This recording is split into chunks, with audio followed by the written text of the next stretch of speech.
Bismillahirrahmanirrahim. Assalamu alaikum students. My name is Imran Ahmed and I'm your computer science teacher. Students, आज हम अपनी class 10 का जो chapter 5 है उसकी एक्सरसाइजेस को स्टार्ट करेंगे। और स्टूडेंट्स, सबसे पहले हम देखेंगे फिल इन द ब्लैंक्स को। तो आइए स्टूडेंट्स फिर आज का लेक्चर फॉर्मली स्टार्ट करते हैं। तो स्टूडेंट्स, ये है हमारा चैप्टर नंबर 5, इसका नाम है सब प्रोग्राम एंड फाइल हैंडलिंग। आज हम इसकी एक्सरसाइज को स्टार्ट करेंगे, जिसमें सबसे पहला हमारा क्वेश्चन है that is fill in the blanks. कि आपको एक स्टेटमेंट गिवन होती है और उसमें आपको एक ब्लैंक स्पेस दी जाती है और आपसे ये कहा जाता है कि आपने उस ब्लैंक स्पेस को किसी भी अप्रोप्रिएट कीवर्ड के साथ जो है फिल आउट करना है। स्टूडेंट्स, प्रीवियस सब चैप्टर्स के अंदर हम फिल इन द ब्लैंक्स कर चुके हैं, वहाँ मैं आपको बता चुका हूँ कि आपने इसको कैसे करना होता है। एक दो फिर मैं बता देता हूँ, इसको अच्छी तरह आप याद रखिएगा। स्टूडेंट्स, तरीका ये होता है कि जब आपको स्टेटमेंट दी जाती है, आप इस स्टेटमेंट को अच्छी तरह रीड करें। रीड करने के बाद आइडेंटिफाई करें किस एरिया से, आपके उस स्पेसिफिक चैप्टर के अंदर किस एरिया से ये स्टेटमेंट ली गई है, और फिर उस एरिया के अंदर जो कॉन्सेप्ट हमने पढ़े थे उन कॉन्सेप्ट्स को माइंड में लेके आए और फिर उसका आंसर लिखे, तो इंशाल्लाह आपका आंसर कभी भी गलत नहीं होगा। सो स्टार्ट करते हैं नंबर 1 से। A subroutine itself is a dash program. Subroutine आपको पता है एक स्मॉल प्रोग्राम को कहते हैं जो हम अपने GW बेसिक के अंदर लिखते थे। हमने ये करके भी देखा था, तो इसका मतलब है कि यहाँ पे सिंपल आपका आंसर क्या आएगा, small. Mean a subroutine itself is a small program. तो मैं यहाँ पे स्मॉल मेंशन कर देता हूँ।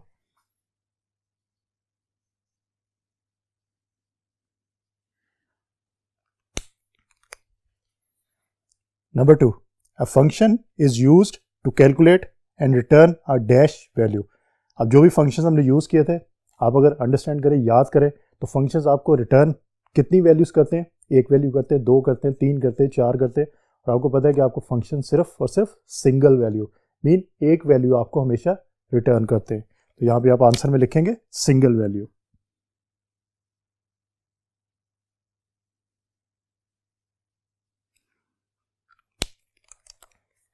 Number 3, gosub and goto statements are dash. Students, अब दोनों स्टार्ट तो गो से हो रही हैं, लेकिन एक स्टेटमेंट के एंड पे आपका सब लिखा हुआ और एक में टू लिखा हुआ है।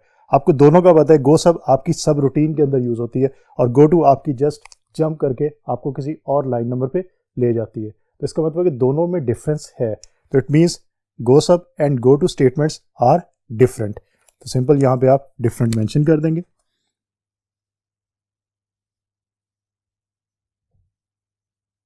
Different. Number 4, user defined function may be numeric or, students आपको पता है कि न्यूमेरिक और दूसरी कौन सी चीज होती है, स्ट्रिंग। सो इसका मतलब है यहाँ पे न्यूमेरिक ऑलरेडी मेंशन है, तो आंसर में आपके पास क्या आएगा, स्ट्रिंग आएगा।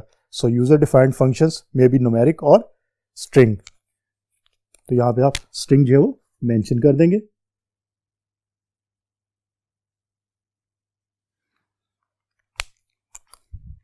नंबर 5, इंटीजर का फंक्शन है 7.6, ये इक्विवेलेंट है किसके, इसमें आपको पता है स्टूडेंट्स आप क्या करते हो, आप जो लोएस्ट वैल्यू आपके पास इंटीजर की होती है, आप वो वैल्यू मेंशन कर देते हो। यहाँ पे आपका मेंशन क्या होगा, 7। तो आप 7 यहाँ पे मेंशन कर देंगे, डेसिमल पॉइंट को आप खत्म कर देंगे यहाँ से। तो स्टूडेंट्स, इस तरह आपने देखना है, जैसे भी आपको जो स्टेटमेंट मिलती है, आप उस स्टेटमेंट को आइडेंटिफाई करें किस एरिया से ली गई है, और उस एरिया से फिर आप कॉन्सेप्ट जो हमने पढ़े थे लेक्चर्स के अंदर लिए थे, उन कॉन्सेप्ट्स को माइंड में लेके आए।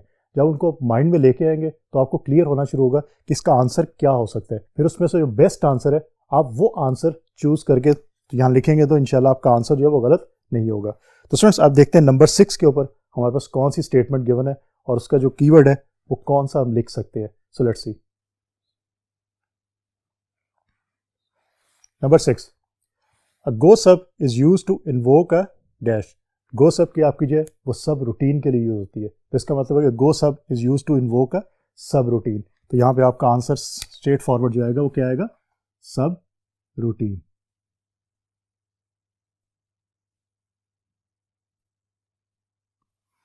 स्टूडेंट्स, क्वेश्चंस के अंदर जब भी आपको गो सब की बात आए, तो इसका मतलब ये सब रूटीन से रिलेटेड ही आपका क्वेश्चन है, तो इसका आंसर भी सब रूटीन से रिलेटेड ही होना चाहिए। Number 7, a user defined function is started with a keyword dash. Simple, ये हम लोग करके भी देख चुके हैं, हमने यूजर डिफाइंड फंक्शन बनाए भी थे। तो क्या उसके लिए यूज करते हैं हम, उसके लिए हम यूज करते हैं DEF डेफिनेशन और उसके बाद FN।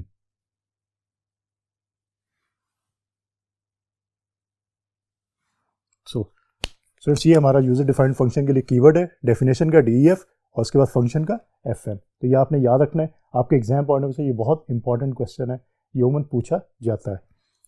Number 8, the R&D function is refer to as a dash number generator. R&D stands for random number. तो इसका मतलब है कि R&D के जो फंक्शन है आपका वो क्या करता है, वो रैंडम नंबर जो है वो जनरेट करता है। तो यहाँ पे आपका आंसर आएगा random, mean the R&D function is refer to as a random number generator. तो यहाँ पे आपका आंसर इज रैंडम।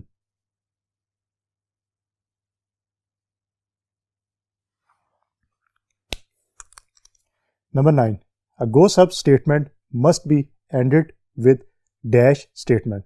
स्टूडेंट्स आपको याद है हम लोग ने किया भी था अपने जो प्रीवियस लेक्चर्स थे उसके अंदर बहुत डिटेल के साथ एग्जांपल्स की थी। वहाँ पे हमने देखा था गो सब को हम किस से एंड करते थे, हम रिटर्न की स्टेटमेंट से एंड करते थे।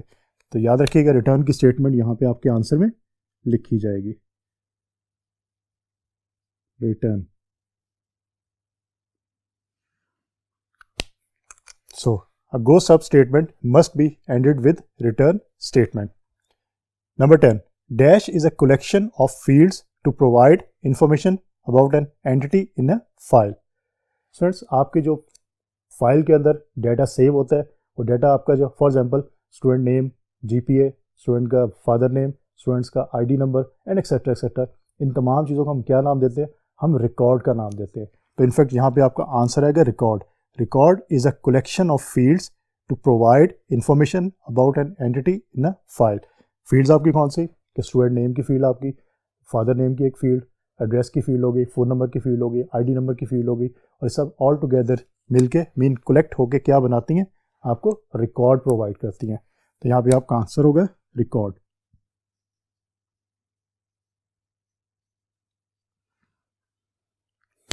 तो स्टूडेंट्स ये थे हमारे पास फिल इन द ब्लैंक्स। इसमें स्टूडेंट्स आपने देखा होगा आपके पास मेजॉरिटी जो फिल इन द ब्लैंक्स है वो रिलेटेड थे आपके फंक्शन से। इसका मतलब है कि आपके जो चैप्टर के अंदर फंक्शंस के बारे में इंफॉर्मेशन दी गई है उसको आपने अच्छी तरह याद रखना है, क्योंकि इस चैप्टर के अंदर आपके फंक्शंस के बारे में बहुत ज़्यादा इंफॉर्मेशन है। तो फंक्शंस के बारे में फिल इन द ब्लैंक्स में पूछा गया ज़्यादातर, तो ये आपने याद रखना है। अब स्टूडेंट्स क्वेश्चन नंबर 2 की तरफ चलते हैं, that is choose the correct answer. Mean आपको एक स्टेटमेंट गिवन है और स्टेटमेंट के अगेंस्ट आपके पास 4 ऑप्शंस अवेलेबल हैं, आपने बेस्ट ऑप्शन सेलेक्ट करनी है। अब फ्रेंड्स इसका करने का तरीका भी हमें पता है, हम पहले कर भी चुके हैं, मैं आपको दोबारा बता देता हूँ। पहली चीज़ इसके अंदर भी कि आपने स्टेटमेंट को अच्छी तरह रीड आउट ज़रूर करना है। उसके बाद आपके पास जो चारों ऑप्शंस मौजूद हैं, चारों ऑप्शंस को अच्छी तरह रीड करने के बाद आपने बेस्ट जो ऑप्शन है उसको आपने फिर सिलेक्ट करना है। सो लेट्स स्टार्ट, देखते हैं कैसे होगा ये। नंबर 1, लेफ्ट डॉलर ब्रैकेट में डबल कोट्स के अंदर Pakistan, comma 3 is equal to, क्या आंसर आपके पास आएगा। स्टूडेंट्स अगर आपको कोई इशू होता है कि आपको समझ नहीं आती कि आंसर कैसे आ सकता है या कैसे ये आंसर आएगा, आपके पास GW बेसिक मौजूद होगी, आप उसको यूज़ करें, उसके अंदर ये आप फंक्शन लिख के देखें और फिर रिजल्ट निकालें। रिजल्ट में आपको फ़ौरन दे देगा क्या रिजल्ट आएगा, इससे आप कंफर्म भी हो जाएगा कि जो आपने रिजल्ट निकाला है वो रिजल्ट ठीक है या गलत है। देखते हैं आपका फंक्शन क्या करता है। लेफ़्ट का फंक्शन, लेफ़्ट का फंक्शन ये करता है कि आपके पास जो भी स्ट्रिंग मौजूद है, ये स्ट्रिंग आपके पास पाकिस्तान की मौजूद है जिसमें 8 आपके कैरेक्टर्स हैं, इसमें से लेफ़्ट साइड के ऊपर जो कैरेक्टर्स हैं उनको आपको शो करवाएगा। अब कितने कैरेक्टर्स शो करवाएगा वो मेंशन है यहाँ पे, मीन 3। तो लेफ़्ट साइड पे आपके 3 कैरेक्टर्स कौन से, PAK। अब PAK देखें, आप आंसर्स में देखते हैं कि PAK आंसर में मौजूद है या नहीं है। लेट्स सी, PAK ये आंसर हो सकता है, लेकिन अभी हमने बात की कि हमने चारों ऑप्शंस को देखना है अच्छी तरह, उसके बाद हम फाइनल आंसर जो है उसको सिलेक्ट करेंगे। ये चीज़ आपने याद रखनी है। बी के अंदर भी PAK है, लेकिन दोनों में डिफरेंस ये है कि ये कैपिटल में है, A और K भी, यहाँ पे A और K आपका स्मॉल में है। सी में स्पेस है और PA और D में KIS है। अब स्टूडेंट्स इसका मतलब है कि A और B में से कोई एक आपका आंसर हो सकता है इस केस के अंदर। अब कौन सा आंसर होगा यहाँ पे, क्योंकि आपका सिर्फ P कैपिटल है, बाकी A और K जो आपका स्मॉल लेटर्स में है, इसका ये मतलब है कि आपका जो आंसर A है ये आपका आंसर जो है वो पॉसिबल है और बेस्ट वन है, तो आप इसको सिलेक्ट कर लेंगे। तो स्टूडेंट्स इसमें भी आपने फंक्शन को देखा कि आपको फंक्शन बेसिकली करता क्या है। तो फंक्शंस के बारे में आपको पता होना चाहिए कि आपके फंक्शंस कैसे परफॉर्म करते हैं, ताकि एग्जाम के अंदर अगर क्वेश्चन आए तो आप इजीली उसका आंसर लिख सको। अब स्टूडेंट देखते हैं कुछ और हमारे पास क्वेश्चंस अवेलेबल हैं, उनके बारे में देखते हैं और देखते हैं उनकी जो अगेंस्ट हमारे पास जो ऑप्शंस मौजूद है उनमें से बेस्ट ऑप्शन हम कैसे सिलेक्ट कर सकते हैं। Let's see. Number 2, the outer of a function integer bracket में -5.7। स्टूडेंट्स इंटीजर का फंक्शन आप यूज़ किया था हमने, अब लेक्चर अगर आपको याद हो वहाँ पे हमने यूज़ करके देखा था, मैंने आपको बताया भी था कि रिजल्ट क्या निकालता है आपका। तो इस केस में आपके पास जो ऑप्शंस है -5, -4, -6 एंड 5। तो स्ट्रेट फॉरवर्ड इसमें आपका आंसर जो है वो ऑप्शन सी -6 है। नंबर 3, राइट डॉलर ब्रैकेट में $, n will leave n spaces at the right of string $, leave n spaces at the left of string $, select n characters from the right of side, select n spaces from the right of side। अब students आपके पास ये 4 options मौजूद हैं, ये एक function दिया गया है और कहा गया है कि ये फंक्शन क्या करता है। अब आपने इन चारों ऑप्शंस को देखते हुए ये आइडेंटिफाई करना है कि आपके क्वेश्चन के अंदर जो बताया गया कि फंक्शन क्या करता है, वो क्या काम करता है, इसमें से कौन सा आंसर आपका जो बेस्ट बना है। स्टूडेंट्स पहली चीज़ तो ये याद रखिएगा, राइट इसका मतलब है यहाँ पे कोई और उसके साथ कोई स्पेसिस की इंफॉर्मेशन नहीं दी गई। आप क्या यूज़ कर रहे हैं, उसके साथ स्ट्रिंग का यूज़ कर रहे हैं, ठीक है। तो इसका मतलब है कि कैरेक्टर्स जो है इसके अंदर यूज़ हो सकते हैं, इसके अंदर कोई स्पेसिस का कीवर्ड आप यूज़ नहीं कर रहे। तो इनफैक्ट स्पेसिस स्पेसिस स्पेसिस, ये 3 ऑप्शंस के अंदर आपके स्पेसिस मौजूद हैं। एक ऑप्शन ऐसी है जिसमें कैरेक्टर्स के बारे में इंफॉर्मेशन है, और उसके साथ साथ उसने ये कहा है कि select n characters from the right of side, right of side, n characters from the right of side. तो इसका मतलब है कि आपको जो बेस्ट आंसर आपको लग रहा है इस केस में वो आपका ऑप्शन नंबर सी हो सकता है। तो इस तरह भी आप आंसर जो आइडेंटिफाई कर सकते हैं।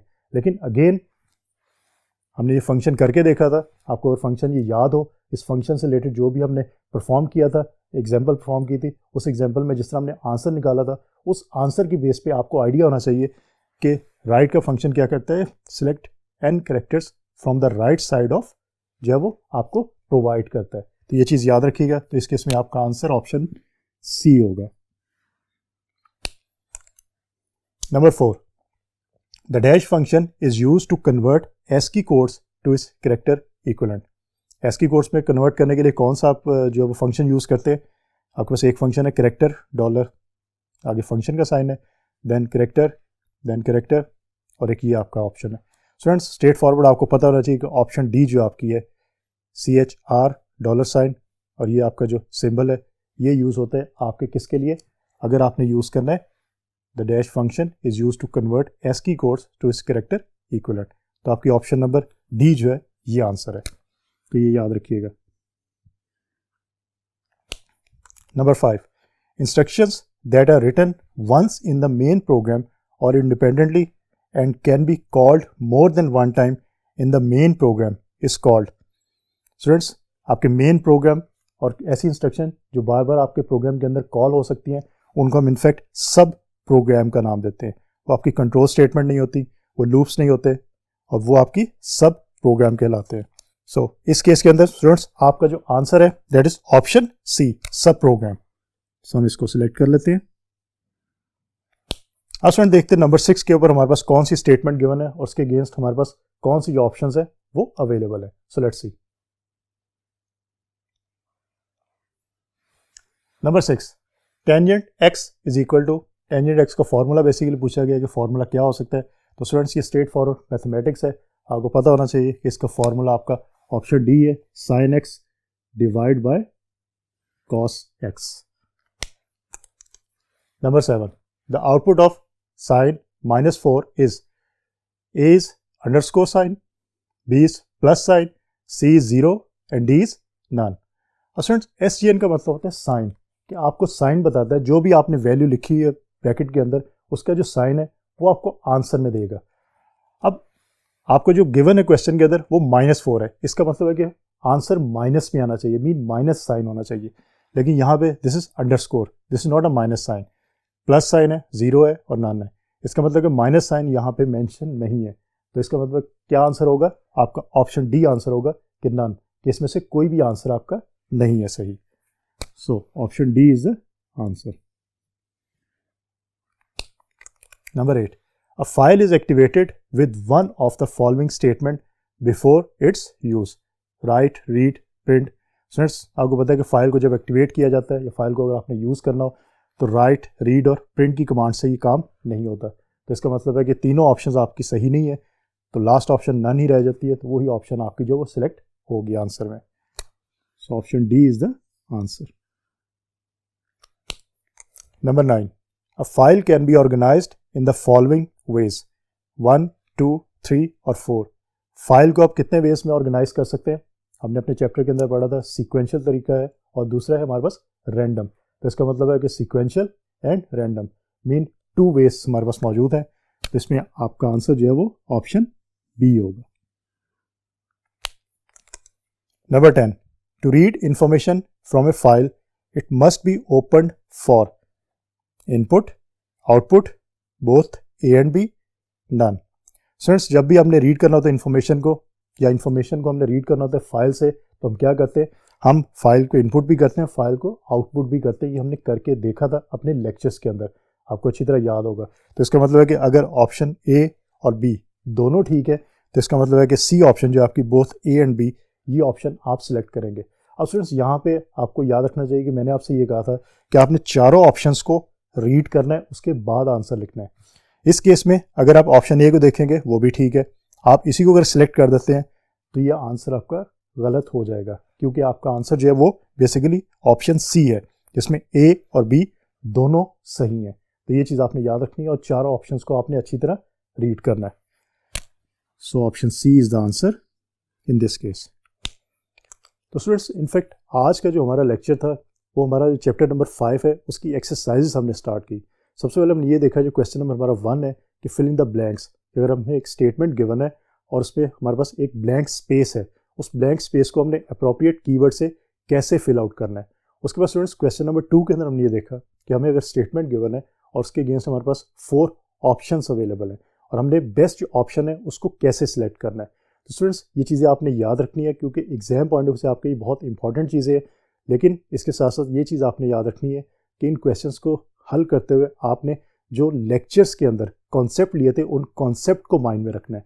वो कॉन्सेप्ट आपके माइंड में होंगे तो आप इनके आंसर इजीली लिख सकते हैं, अदरवाइज आपको प्रॉब्लम फेस करनी पड़ सकती है। तो स्टूडेंट्स होपफुली आज का लेक्चर आपको अच्छी तरह समझ आ गया होगा। इंशाल्लाह अगली दफ़ा नए लेक्चर के साथ दोबारा मुलाकात होगी। तब तक के लिए अल्लाह हाफिज़।